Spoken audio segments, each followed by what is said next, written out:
Hello students, welcome on CC science school. बच्चों, last class में अपन ने चैप्टर नंबर 5 कंप्लीट कर लिया था, ठीक है, और इसके कुछ न्यूमेरिकल भी देखे थे। तो अब अपन आपके चैप्टर नंबर 5 6 स्टार्ट करते हैं, जिसका नाम है विद्युत परिपथ, इलेक्ट्रिक सर्किट। ठीक है, तो बच्चों इलेक्ट्रिक सर्किट, विद्युत परिपथ पढ़ने के पहले आपको कुछ बेसिक टर्म्स हैं जो आपको पता होनी चाहिए। तो टर्म्स कौन सी हैं, मैं आपको एक डायग्राम में सारी समझा देता हूं।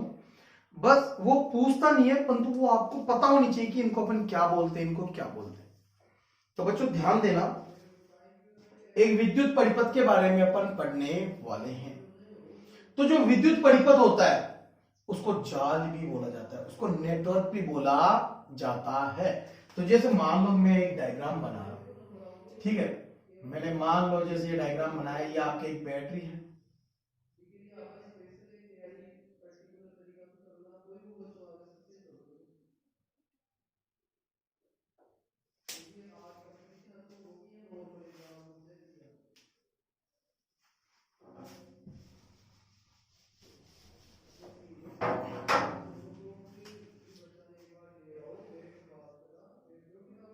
ठीक है बच्चों। तो जैसे मान लो आपके एक परिपथ है जिसके अंदर मान लो ये बैटरी है, इससे कैपिटल R1 प्रतिरोध जुड़ा हुआ है, ठीक है। इससे मान लो इधर कोई एक R1 प्रतिरोध जुड़ा हुआ है, इधर कोई एक संधारित्र जुड़ा हुआ है, मान लीजिए इधर भी कोई एक प्रतिरोध जुड़ा हुआ है, यहां पर अपन ने कोई एक प्रतिरोध जोड़ दिया, इधर भी अपन ने कोई प्रतिरोध जोड़ दिया। जरूरी नहीं है प्रतिरोध और कोई भी अवयव हो सकते हैं ना। तो ये आपके जैसे ये सर्किट है, तो ये R1, ये R2 प्रतिरोध है ना, ये R3 मान लो, ये R4 मान लो, और ये R5 मान लो, ये C संधारित्र है, ठीक है ना, C1 मान लेते हैं। तो ये आपके कोई परिपथ बना हुआ है, ये आपके E1 बैटरी, ठीक है। तो जब भी कोई एक परिपथ बना हुआ है तो ये पूरा परिपथ क्या कहलाता है? जाल। इस पूरे परिपथ को अपन क्या बोल सकते हैं? जाल, यानी नेटवर्क बोलते हैं। इसको अपन क्या बोलते हैं? नेटवर्क, जाल, ठीक है। तो ये पूरा परिपथ जाल कहलाता है। और इस जाल के अंदर यदि कोई एक बैटरी है, कौन है? एक बैटरी। तो बैटरी आपके विद्युत ऊर्जा देती है, तो ये आपके सक्रिय अवयव कहलाती है। ये क्या कहलाती है? सक्रिय अवयव, एक्टिव एलिमेंट, ये एक्टिव एलिमेंट कहलाता है। और बाकी के जितने भी एलिमेंट होते हैं वो सब क्या कहलाते हैं? पैसिव, निष्क्रिय अवयव कहलाते हैं। ये सब प्रतिरोध, संधारित्र निष्क्रिय अवयव कहलाते हैं, ठीक है। तो ये तो बात हो गई इसकी। तो जब भी अपन किसी परिपथ के बारे में पढ़ते हैं तो सबसे पहले उस परिपथ में अपन प्रत्येक बिंदु के ये जो टर्मिनल होते हैं इनके नाम लिखे जाते हैं। जैसे अपन लिख देते हैं ये A, ये B, ये C, ये D, ये E, F, G, H। तो आपको जब भी कोई एक परिपथ मिले, अवयव यानी परिपथ ऐसे जुड़ा हुआ मिले, जाल मिले, नेटवर्क मिले, तो आप उसमें सबसे पहले ये नाम लिख दो, A, B, C, D, ये सब लिख दिए। अब बच्चों आपके कुछ इंपॉर्टेंट डेफिनेशन आ रही है, तो बच्चों ध्यान देना। नंबर 1 सबसे पहले है संधि बिंदु। संधि बिंदु है ना, सबसे पहले अपन पढ़ेंगे शाखा। नंबर 1 है शाखा। सर शाखा क्या होती है? ब्रांचेस। ब्रांचेस, सर शाखा क्या होती है? ठीक है, तो ब्रांचेस, शाखा, परिपथ का वह भाग जिसमें धारा नियत रहती है। तो मैंने क्या कहा? परिपथ का वह भाग जिसमें धारा कैपिटल I नियत या एक समान, नियत या एक समान रहती है, वो बच्चों आपके क्या कहलाता है? शाखा। जैसे एग्जांपल लिए आप सभी जानते हैं कि इस बैटरी से I1 धारा निकलेगी, माना I1 धारा निकलेगी, तो ये पूरा एक तार है, देखो इधर भी ये एक ही तार है, ये पूरा यहां से लेकर यहां तक एक तार है। तो शाखा एक तार, पूरा एक तार पे जुड़े हुए सभी अवयवों का भाग एक शाखा कहलाती है। तो जैसे I1 धारा है तो ये पूरी एक शाखा है। तो जैसे मैं आपको बताना चाहूं, इसका नाम क्या है, GHAB, GHAB एक शाखा है। जब ये I1 धारा आएगी तो ये दो भागों में टूटेगी, इधर मान लो I2 धारा, इधर मान लो I3 धारा। बोलो होगा कि नहीं होगा। तो ये BG, B एक शाखा है, BC, B एक शाखा है। I3 करंट फिर से दो भागों में टूटेगी, तो इधर I4 और ये हो गया I5। तो इसके अंदर पूरे में करंट I5 रहेगी, क्योंकि ये पूरा एक तार। तो आपके CF या CDEF भी एक क्या है, शाखा है। तो शाखा परिपथ का वह भाग होता है जिसमें नियत धारा रहती है, जैसे I1, I2, I3, I4, I5, ये शाखाएं कहलाती है। हो गई बात। तो ये तो बात हो गई शाखा की। अब आते हैं अपन नंबर 2। नंबर 2 है आपके संधि बिंदु। संधि बिंदु, जंक्शन पॉइंट, जंक्शन पॉइंट बोल दो, नोड बोल दो, संधि बिंदु बोल दो। संधि बिंदु क्या कहलाते हैं? तो बच्चों संधि बिंदु वे बिंदु होते हैं जहां पर दो से अधिक शाखा जुड़े, जहां दो से अधिक शाखाएं जुड़ती है। ठीक है सर, एग्जाम्पल के लिए बताओ। तो बच्चों एग्जाम्पल के लिए यदि आप देखना चाहते हैं तो देखो ए बिंदु है, ए बिंदु पे कितने तार जुड़े हुए हैं, एक तो इधर वाला एक इधर वाला, तो ये कोई शाखा नहीं है। यानी दो यदि तार जुड़े तो ये शाखा नहीं है। परंतु आप देखो बी को, बी पर एक इधर, ये इधर, ये इधर, तीन तार जुड़े तो ये जंक्शन पॉइंट है, ये संधि बिंदु है। सी भी एक जंक्शन पॉइंट है। और आप देख रहे हो एच जी एफ ई, ये पूरा एक जंक्शन पॉइंट है। क्यों? क्योंकि यहाँ पर ये सारे एक ही तार से जुड़ रहे हैं, तो ये सारे भी एक ही जंक्शन पॉइंट है। तो जंक्शन पॉइंट कौन है? बी, सी और जी एच एफ ई, ये common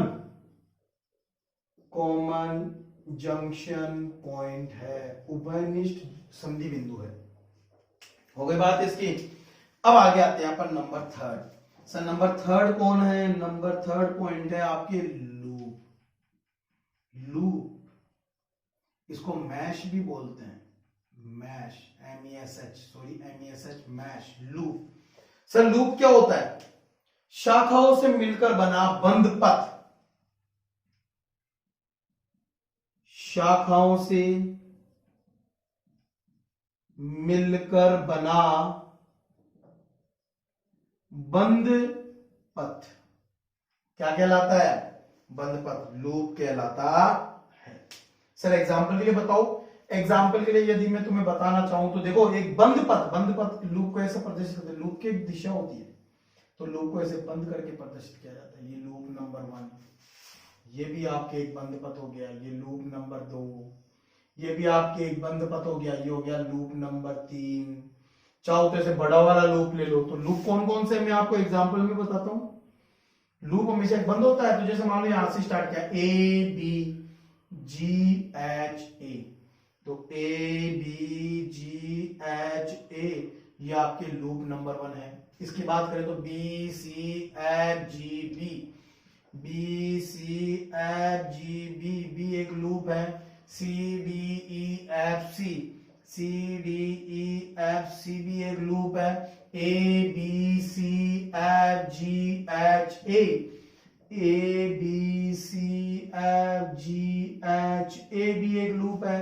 A B C D E F G H A ये भी एक पूरा एक बड़ा लूप है। तो इस प्रकार अपने लूप होते हैं। तो आपके सबसे इंपॉर्टेंट ये 3 ही पॉइंट है, शाखा, संधि बिंदु और लूप। और इन सबको मिलाकर क्या बनता है? नेटवर्क जाल।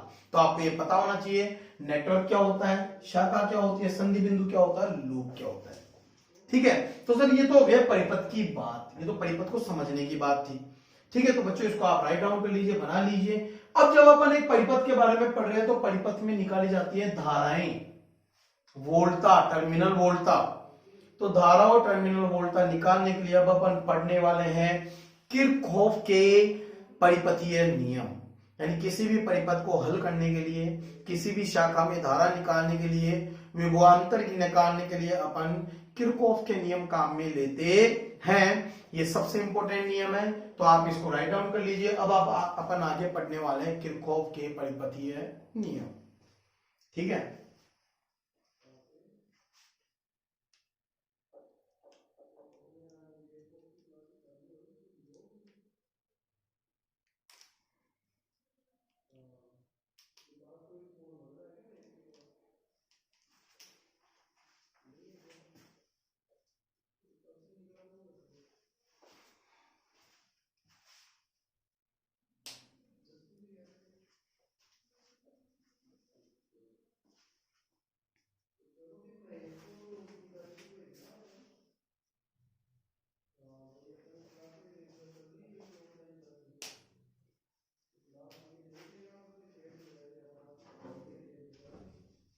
ठीक है बच्चों, उतार लिए।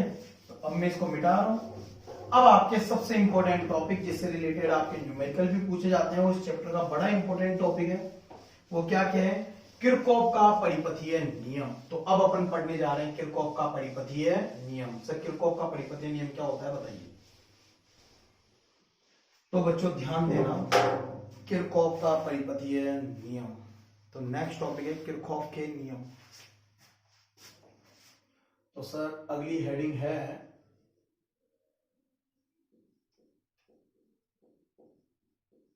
किरचॉफ के नियम। बच्चों इसको इंग्लिश में किरचॉफ बोलते हैं,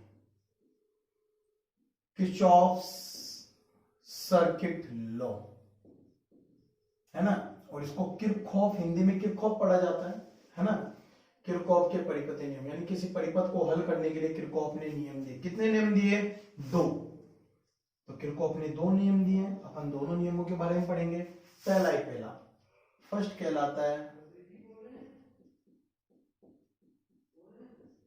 किरचॉफ का प्रथम नियम।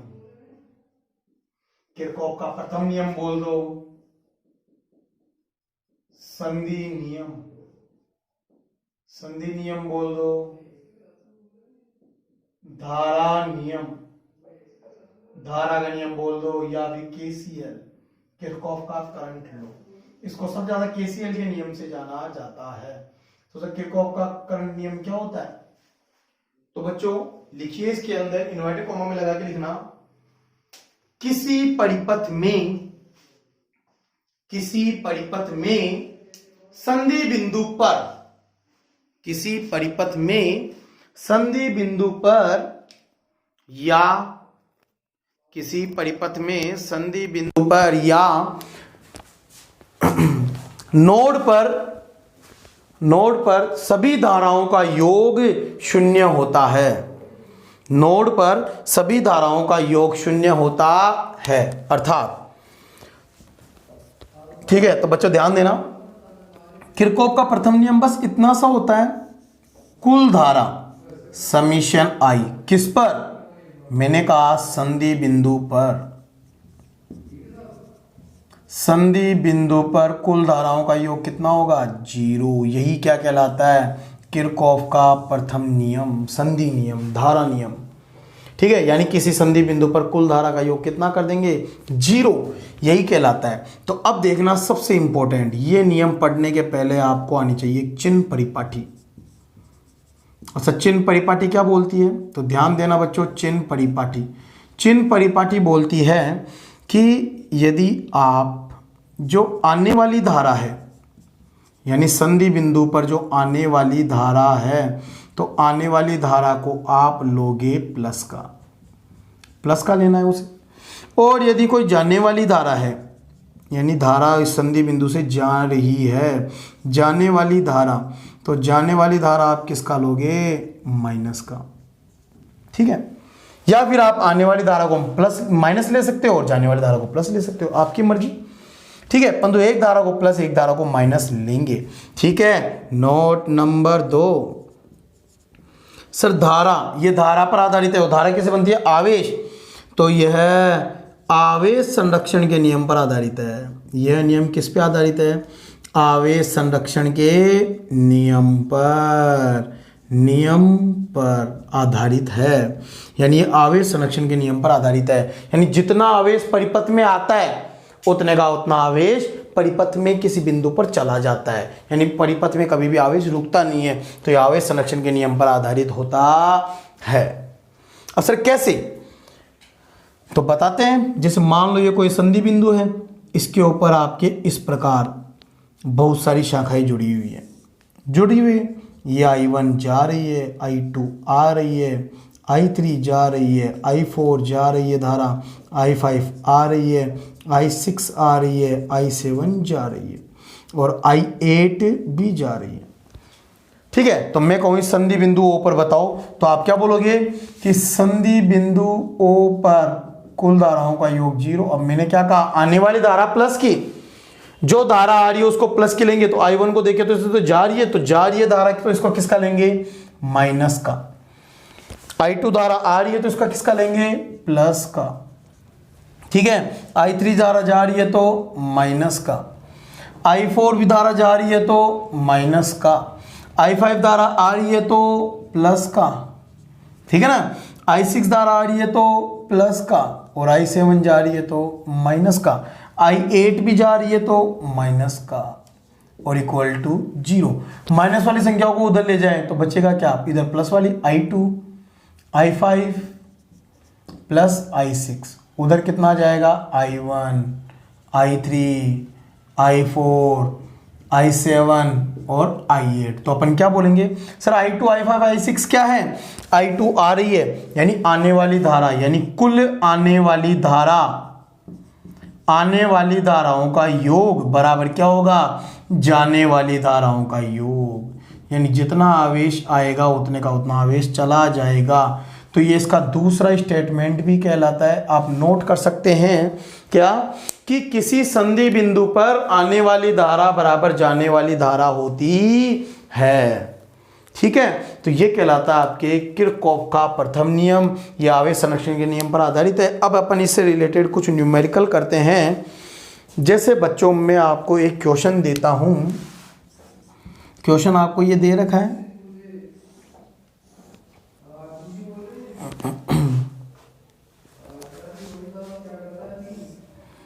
ठीक है, ये लो, यहाँ पे 3 एम्पियर करंट आ रही है, ये 1.5 एम्पियर जा रही है। ठीक है, और बताना चाहें तो अपन देख रहे हैं कि यहाँ पर 1 एम्पियर करंट इधर जा रही है और यहाँ पर मान लो जैसे 0.25 करंट आ रही है। तो बताओ इसमें करंट कितनी होगी, ऐसे बताना। ठीक है, तो जब भी ऐसा कोई क्वेश्चन आए बच्चों, तो आप क्या कीजिए, सबसे पहले ये जितने भी पॉइंट है यहाँ पर नाम लिख दीजिए, A, B और ये C। सबसे पहले A पर देखेंगे अब अपन, है ना। A पर क्या जानते हैं अपन, कि आने वाली धारा बराबर जाने वाली धारा। तो मान लो जैसे इसमें करंट I1 है, इसमें करंट I2 है और ये अपन को I निकालनी है। ठीक है, तो अपन क्या बोलेंगे, सबसे पहले A पर, तो A पर अपन जानते हैं कि आने वाली धारा बराबर जाने वाली धारा। तो 3 एम्पियर तो आ रही है, बराबर ये जा रही है 1.5 प्लस I1। तो बच्चों यहाँ से I1 पता लगा कितना होगा, 1.5 एम्पियर। बोलो होगा नहीं होगा। अब अपन B पर लें, तो सर B पर, और B पर अपन ने क्या देखा, I1 आ रही है और 1 एम्पियर और I2 जा रही है। तो I1 आ रही है बराबर 1 एम्पियर जा रही है, तो 1 और प्लस I2 जा रही है। तो सर यहाँ से I2 कितना होगा, I1 में से यानी 1.5 में से 1 घटा देंगे, कितना आएगा, 0.5 एम्पियर। बोलो आएगा नहीं आएगा। अब इसी प्रकार अपन C पर लेंगे, तो C पर लेंगे तो सर I2 आ रही है और 0.25 आ रही है। तो I2 आ रही है और 0.25 आ रही है और जा रही कितनी है, I। तो I बराबर कितना हो गया, I2 में 0.25, तो I2 कितनी है, ये 25 जोड़ेंगे तो 0.75 एम्पियर। तो आपके I का मान आ गया 0.25 एम्पियर। बोलो हुआ नहीं हुआ, हो गया। तो इस प्रकार अपन न्यूमेरिकल सॉल्व कर सकते हैं। परंतु जितने भी जंक्शन बिंदु, संधि बिंदु हो, तो वहां पर अपन KCL लगाएंगे। ठीक है, तो ये तो बात हो गई इसकी। बच्चों में इधर से मिटा देता हूं, आप वीडियो को पॉज करके इसको उतार लेना। अपन इससे रिलेटेड एक और न्यूमेरिकल करते हैं। तो ऐसे न्यूमेरिकल आपके जितने भी बुक के अंदर बच्चों, उनको आप सोल्व कर लेना। क्योंकि आपके ये न्यूमेरिकल आपके एग्ज़ाम में पूछे जाते हैं, एक एक नंबर के केसीएल के न्यूमेरिकल आते हैं। जैसे मैं आपको नेक्स्ट क्वेश्चन दूं, जैसे मान लो ये बना हुआ है, ठीक है,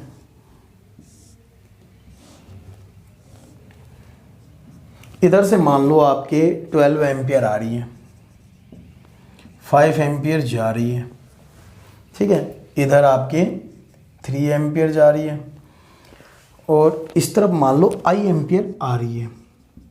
तो बताओ आई कितनी होगी, है ना। तो अब ये क्वेश्चन आपको सोल्व करना है। तो मैंने क्या कहा, जितने भी पॉइंट है वहाँ पे, जैसे ये ए, ये बी, ये सी और ये डी लगा दिए। ए पर आप देख रहे हो कि सर इधर 2 करंट बनेगी, 2 करंट बनेगी, तो अपन क्या करें, इधर मान लेते हैं I1, इधर मान लेते हैं I2। रुको, सॉरी, यहाँ पर एक करंट आपको और देगा, एक करंट आपको देगा, है ना, तभी ये क्वेश्चन सोल्व होगा, नहीं तो अदरवाइज दूसरा मेथड काम मिलेंगे। तो यहाँ पे जैसे मान लो आपको 5 एम्पियर दे दिया, 5 एम्पियर की जगह अपन 3 एम्पियर ले लेते हैं ना, ये 3 एम्पियर है। तो अब देखो, तो सर बताओ, तो मैंने क्या कहा, ए बी सी डी लिख लिया, इधर मान लो I1 करंट, है ना, इस तरफ मान लो I2 करंट, और इधर मान लो I3 करंट, और ये I है ही। तो आपने देखा कि सर सबसे पहले ए पर देखते हैं। ए पर देखेंगे तो मैंने क्या कहा, आने वाली बराबर जाने वाली, तो 12 आ रही है, 3 गई, तो बची कितनी, 9 एम्पियर, तो ये 9 एम्पियर हो गया। 9 आ रही है, 3 जा रही है, बची कितनी, 6, तो ये 6 एम्पियर हो गया। हुआ कि नहीं हुआ। अब इधर देखें, 3 एम्पियर आ रही है और 2 एम्पियर जा रही है। बच्चों यहाँ पे देखना बी पर, यानी आ रही है 3, जा रही है 5, सॉरी बराबर, जा रही है 5 और I2, तो I2 कितना हो गया, -2 एम्पियर, यानी कि ये करंट जाएगी नहीं, ये आएगी, तो मैं उसको -2 एम्पियर लेंगे। ये दोनों करंट मिल रही, यानी तीनों करंट मिल रही है बराबर 0। तो मैंने कहा था जब तीनों करंट मिलती है तो आप तीनों को जोड़ोगे तो -2, ये भी आ रही है तो +6, ये भी आ रही है तो +I बराबर 0, तो I बराबर कितना होगा, -4 एम्पियर। तो इस प्रकार अपन इसको सोल्व कर लेंगे। इसको सोल्व करने का बच्चों दूसरा मेथड भी है। दूसरा मेथड कैसे है, अपन इस पूरे को एक नोड मान ले, इसको, ये पूरा एक नोड है इसके अंदर वाला, है ना, यानी ये पूरा एक नोड है। अगर ये पूरा एक नोड है तो अपन देख रहे हैं कि 12 एम्पियर आ रही है, आने वाली करंट प्लस की, 5 एम्पियर जा रही है तो -5, 3 एम्पियर जा रही है तो -3, और I एम्पियर आ रही है तो +I बराबर 0। तो I बराबर कितना होगा, आप देख रहे हैं -8 इसमें से गया तो -4 एम्पियर। बोलो आया कि नहीं आया।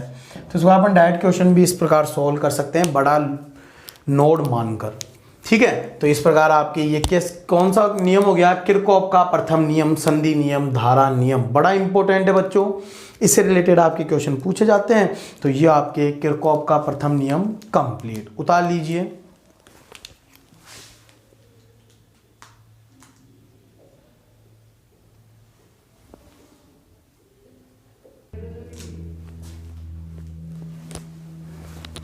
हेलो स्टूडेंट, तो अभी अपन ने किरचॉफ के नियम जो नंबर 1 पढ़ा, अब अपन आगे देखते हैं नंबर 2, किरचॉफ का द्वितीय नियम, जिसको वोल्टा नियम या लूप नियम भी बोलते हैं। तो सर बताओ, लूप नियम, वोल्टा नियम क्या है। तो बच्चों ये भी बड़ा ही सिंपल है, लूप है ना, और वोल्टा। तो अभी अपन ने जब धारा नियम पढ़ा तो I लिखा था, तो वोल्टा नियम पढ़ेंगे तो V समीशन V किसमें, लूप में, इक्वल टू 0, यानी किसी बंद लूप में सभी वोल्टाओं का योग कितना होता है, 0। तो इसका स्टेटमेंट लिखिए, किसी विद्युत परिपथ में एक बंद लूप में सभी वोल्टाओं का योग 0 होता है। एक बंद लूप में सभी वोल्टाओं का योग 0 होता है, ठीक है। तो बच्चों ये नियम बड़ा इंपॉर्टेंट है, इससे रिलेटेड जब न्यूमेरिकल आता है तो वो 2 या 3 नंबर का आता है। तो फिर से वही बात, इस नियम को पढ़ने के पहले मैं आपको बता दूं, सबसे पहले चिन्ह परिपाटी, आपको बच्चों ये चिन्ह परिपाटी याद होनी चाहिए। मैं आपको एक राय दूंगा, आप इस चिन्ह परिपाटी को मैं बताऊं तो आप मेरा याद कीजिए, यदि आपको बुक से समझ में आ रहा है तो बुक का याद कीजिए। किसी भी एक टीचर का आपको इसको याद करना है, दूसरे टीचर यदि समझाए तो आपको उसमें ध्यान नहीं देना है। क्यों? क्योंकि इसमें कंफ्यूज हो जाते हैं, कई टीचर क्या लिखवाते हैं, कई टीचर क्या लिखवाते हैं। सभी टीचर का मेथड एकदम सही है, परंतु अगर किन्हीं दो टीचरों का समझोगे तो आप कंफ्यूज हो जाओगे। तो बच्चों ध्यान देना, एक ही टीचर का आपको याद करना है। सर वोल्टता किस किस पे होती है? दो चीजें पे होती है, एक तो होती है बैटरी, बैटरी पर। तो बच्चों बैटरी, तो बैटरी की कंडीशन देखना बच्चों, सब ध्यान देना। मान लो ये बैटरी लगी हुई है, ऐसी तो होती है बैटरी, ठीक है। तो बैटरी, अब एक लूप, लूप की डायरेक्शन होती है, तो लूप मान लो इस डायरेक्शन में आ रहा है, लूप इस दिशा में अपन चलते हुए आगे, जैसे आपको बताया था ना ABCD ऐसे चलते हैं, तो मान लो लूप इस डायरेक्शन में चल रहा है। तो बच्चों सिंपल सा है क्या कि इसका रूल ये बोलता है चिन्ह परिपाटी में बैटरी का, जिससे पहले टकराएंगे वो चिन्ह लगाएंगे। मैंने क्या कहा? जिससे पहले टकराएंगे वो चिन्ह लगाएंगे। जैसे मान लो लूप इधर चल रहा है, तो अपन किस टर्मिनल से पहले टकरा रहे हैं? प्लस से, तो तुम क्या लिख दोगे? प्लस का E। जैसे मान लो E बराबर 5 वोल्ट है, तो 5 वोल्ट तो प्लस का 5 लिख देना, यानी आपके ये हो गया वोल्टेज, हो गया। अब नंबर 2, सर जरूरी है कि अपन प्लस से टकराएं? अपन पहले माइनस से भी टकरा सकते हैं। तो मान लो जैसे विद्युत वाहक बल इस डायरेक्शन में लूप है, ठीक है, तो मैंने आपको क्या कहा था? जिससे पहले टकराएंगे वो चिन्ह लगाएंगे। यदि लूप इधर चलते हुए माइनस से पहले टकरा रहा है तो माइनस का चिन्ह लगा देना, माइनस का 5 वोल्ट कर देना, ठीक है। तो ये तो हो गई बैटरी की वोल्टता का सूत्र। अब नंबर 2, सर नंबर 2 वोल्टता किस पे होती है? प्रतिरोध पर। अब सब प्रतिरोध पर वोल्टता कितनी होती है? V equal to I R, V equal to I R. अब sir V equal to I R कैसे? तो इसमें भी नंबर 1 कंडीशन देखना, ये प्रतिरोध है कैपिटल R, इसमें धारा बह रही है इस दिशा में, धारा तो आपको लेनी ही है, तो इसी डायरेक्शन में मान लो लूप है, ठीक है। अब नंबर 2 कंडीशन, मान लो जैसे ये कैपिटल R प्रतिरोध है, इसमें धारा बह रही है इस डायरेक्शन में, परंतु लूप इसके अपोजिट डायरेक्शन में है, ठीक है। लूप क्या है? इसके अपोजिट डायरेक्शन में। तो बच्चों ध्यान देना, लूप की डायरेक्शन में करंट, लूप की दिशा में धारा, यदि दोनों समान दिशा में है तो वोल्टेज होगा प्लस का I इंटू आर। अरे प्रतिरोध पे वोल्टेज V बराबर आई आर होता है ना, तो प्लस का I इंटू आर, और लूप के अपोजिट डायरेक्शन में करंट है तो आप क्या लोगे? माइनस का I इंटू आर। तो बच्चों ये ध्यान रखना, जिससे पहले टकराएंगे वो चिन्ह लगाएंगे, और लूप की डायरेक्शन में करंट है तो प्लस का, लूप के अपोजिट डायरेक्शन में करंट है तो माइनस का। समझ गए? तो ये आपके चिन्ह परिपाटी। अब कैसे काम में लेते हैं ये भी आप मेरे को सिखाऊंगा, बड़ा इंपॉर्टेंट टॉपिक है बच्चों, है ना, थोड़ा सा ध्यान देना। अब नोट नंबर 2, सर वोल्टता से बन रहा है, वोल्टता बनती है ऊर्जा, तो किरचॉफ का द्वितीय नियम, वोल्टता नियम, लूप नियम ऊर्जा के संरक्षण के नियम पर आधारित है। किस पर आधारित है? ऊर्जा के संरक्षण के नियम पर। अब मैं आपको इसको एग्जाम्पल से समझाता हूं। जैसे मान लो बच्चों, सिंपल एग्जाम्पल ले रहे हैं अपन, है ना। जैसे मान लो ये E1 बैटरी है, यहाँ पे प्रतिरोध R1 है, कैपिटल R1 ले लेता हूँ ना, कैपिटल R1 प्रतिरोध है। इधर आपके जुड़ रही है एक दूसरी बैटरी माइनस की E2, इधर आपके कैपिटल R प्रतिरोध है, इधर भी आपके एक बैटरी जुड़ गई जिसका नाम है E3, यहाँ पर एक कैपिटल R3 प्रतिरोध है, ये R2 है, मान लो जैसे ये जुड़े हुए। तो अब आपको क्या करना है? इसमें KVL लगाना है। तो मैंने कहा जब भी आप KVL लगाओ तो सबसे पहले आप परिपथ देखते हो तो उसमें नाम लिख दो, A B C D, या तो नाम लिखाओ में लगा दो।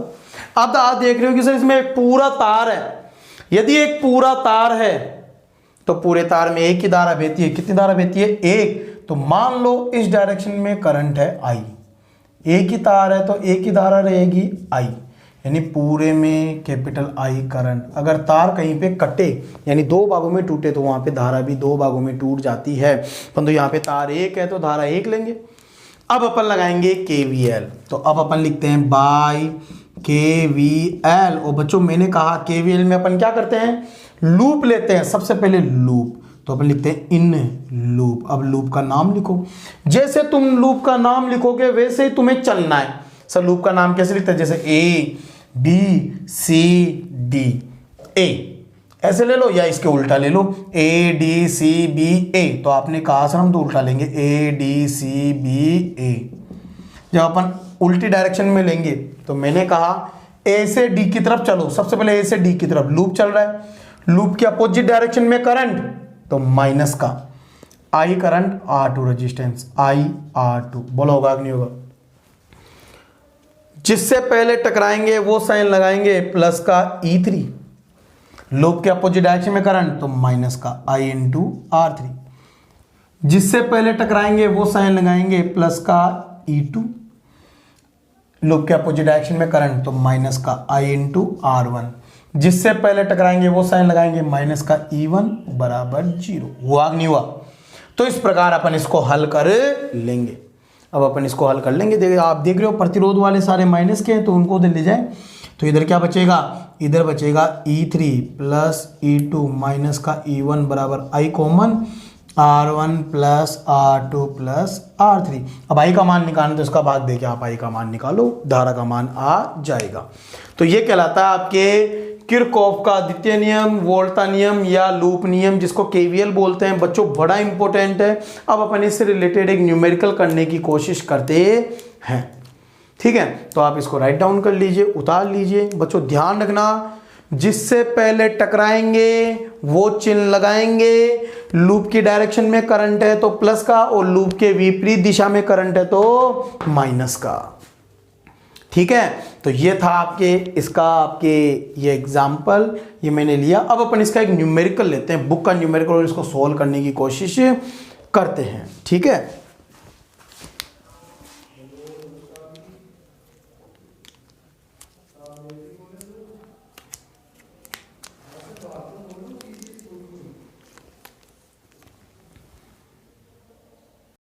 जैसे बच्चों आपके ये बुक का एग्जाम्पल दिया हुआ है ना, दिए गए परिपथ में प्रत्येक शाखा में धारा ज्ञात करो। यदि आपको ऐसा क्वेश्चन आपके पेपर में आए और उसके अंदर प्रत्येक शाखा में धारा लगी हुई है तो आपको वही धारा माननी है। नोड लिखे हुए हैं, नाम लिखे हुए हैं तो वही लेने हैं, आपको बदलने नहीं है। और यदि नहीं दिए हुए हैं तो आप खुद मान लो, धारा किसी भी दिशा में मान लो। आप जिस दिशा में धारा मानोगे आपके वो सही आंसर आएगा। अगर आपने गलत मानी है तो आंसर माइनस का आ जाएगा, और माइनस का आंसर आने का मतलब वो एकदम सही है, कोई गलती नहीं है, ठीक है? तो मैंने क्या कहा, जब भी ऐसे मिले तो सबसे पहले आप प्रत्येक जगह धारा लगा दो। इस शाखा में धारा I2 है, I2 है ना, तो यहाँ तक I2। ये धारा I1 है, इधर भी I1 है, और इधर I3 बन गई, तो ये भी I3 है ना, इस तरफ I3 है। तो प्रत्येक जगह तो पहले धारा लिख दो, और ये लिखने के बाद में आप देख रहे हो सर यहाँ पे कितनी धाराएं हैं, I1 I2 I3, तीन अज्ञात राशियां हैं, तो तीन ही समीकरण बनेंगे। और तीन समीकरण को हल करना से थोड़ा टिपिकल्ट होता है, तो अपन क्या करते हैं, किसी एक धारा को कम कर देते हैं। कैसे? धारा का संबंध निकालते हैं। तो सबसे पहले अपन काम में लेंगे KCL से, किरचॉफ करंट लो, धारा नियम। किस पे लेते हैं? संधि बिंदु, संधि बिंदु या तो C पे ले लो या B पे ले लो।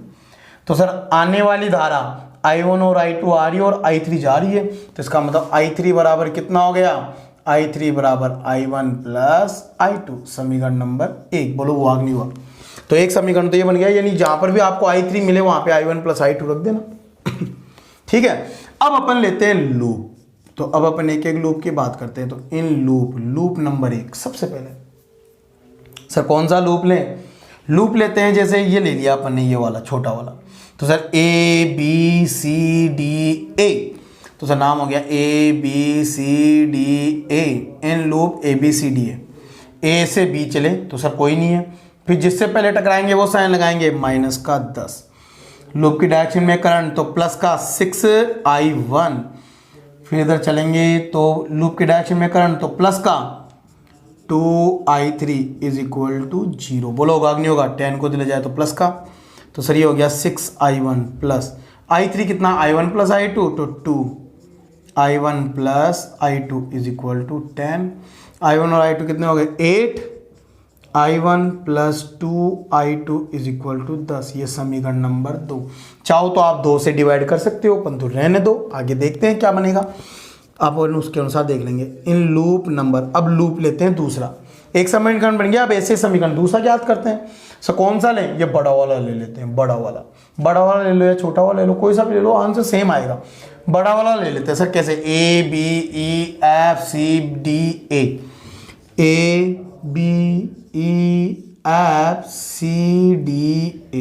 ये लूप ले लिया बड़ा वाला। तो A से D B चलेंगे, कोई नहीं है। B से E चलेंगे तो लूप की डायरेक्शन करंट, तो प्लस का I2 4I2, जिससे पहले टकराएंगे वो साइन लगाएंगे, प्लस का 14। इधर चलेंगे तो लूप की डायरेक्शन करंट, तो प्लस का 2I3 इज इक्वल टू 0। इसको तो ले जाएंगे तो माइनस का 4I2, 2I3 बराबर क्या हो गया, I1 प्लस I2 बराबर माइनस का 14। तो यहाँ पे बन जाएगा 2I1 प्लस का 2 और 4 6, I2 बराबर माइनस का 14। ये समीकरण नंबर 3। बोलो हुआ कि नहीं हुआ। तो समीकरण 2 व 3 को अपन हल करके I1 और I2 का मान ज्ञात कर सकते हैं। तो आपको इस प्रकार समीकरण बनाने, अब इनको हल कर लो। अब सर कैसे हल करें, आप देख रहे हो सर यहाँ पे तो 8 है, यहाँ पे 2 है, और यहाँ पे 2 है, यहाँ पे 6 है। तो या तो इसको 3 से गुणा करके घटा दो, या फिर इसको 4 से गुणा करके घटा दो। तो आपकी मर्जी है, जैसे भी आप करना चाहो। तो अपन देखो तो कैसे करते हैं, अपन ऐसे करते हैं, इसको 4 से गुणा कर देते हैं, है ना, या फिर इसको 3 से गुणा कर देते हैं, इसको 3 से गुणा करते हैं ना।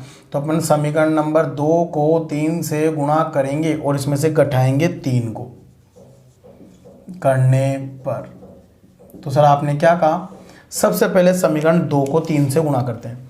तो 8 3 24 I1, इसको 3 से गुणा किया तो 6 I2, इसको 3 से गुणा किया तो 30 हो गया। इसमें से घटाएंगे तो 2I1 प्लस का 6I2, और ये है माइनस के 14। इसको घटाएंगे तो इसका चिन्ह माइनस का कर दें, माइनस का करेंगे तो सर आंसर क्या आएगा, देखना सर, ये तो कट गया, ये कितना हो गया 22I1, और ये कितना हो गया, ये हो गया 44। तो I1 कितना हो गया 44/22, यानी कि 2 एम्पियर हो गया। अगर ये करंट 2 एम्पियर है, I1 बराबर 2 एम्पियर है, तो समीकरण 2 से, समीकरण 2 से अपन I2 ज्ञात करेंगे। तो सर I1 है 2, तो 8 दूनी 16 प्लस का 2I2 बराबर 10। तो I2 कितना हो गया, माइनस का 6/2, यानी माइनस का 3 एम्पियर। बोलो होगा कि नहीं होगा। तो आपके प्रत्येक शाखा में धारा आ गई। कैसे, अब ऐसे बताओ, शाखा कौन सी शाखा है। तो जैसे अपन शाखा लें, जैसे अपन लेते हैं CDAB, CDAB में धारा कौन सी है, I3, और I3 बराबर होता है I1 प्लस I2। तो I1 और I2, I1 2 I2 3, तो हो गया माइनस का 1 एम्पियर। यानी अपन इस डायरेक्शन में धारा लेंगे तो ये माइनस के, इसका मतलब इस दिशा में धारा नहीं है, ये इधर है, परंतु दिया हुआ है इधर, तो ये माइनस का 1 एम्पियर। ऐसे अपन दूसरा बताएंगे शाखा। सर कौन सी शाखा लें, शाखा ले ले BC। तो सर BC में धारा है I1, और I1 धारा कितनी है 2 एम्पियर। इसी प्रकार अपन ले शाखा, कौन सी शाखा सर, BEFC। तो सर ये शाखा I2, और I2 में कितनी है करंट आपके माइनस की 3 एम्पियर। तो बोलो ये हो गई शाखा है, और ये तुम्हारे क्वेश्चन कंप्लीट। तो इस प्रकार बुक के अंदर और भी कई क्वेश्चन है जो आप सोल्व कर सकते हैं। तो बच्चों ये आपके KVL और KCL कंप्लीट। अब अपन विद्युत परिपथ में कुछ इंपॉर्टेंट युक्तियां होती है जिनके बारे में अपन पढ़ेंगे, और आगे और विद्युत परिपथ देखते हैं। तो ये चैप्टर बच्चों वैसे प्रैक्टिकल के लिए बड़ा इंपॉर्टेंट है, ध्यान रखना, ठीक है। तो उतार लीजिए।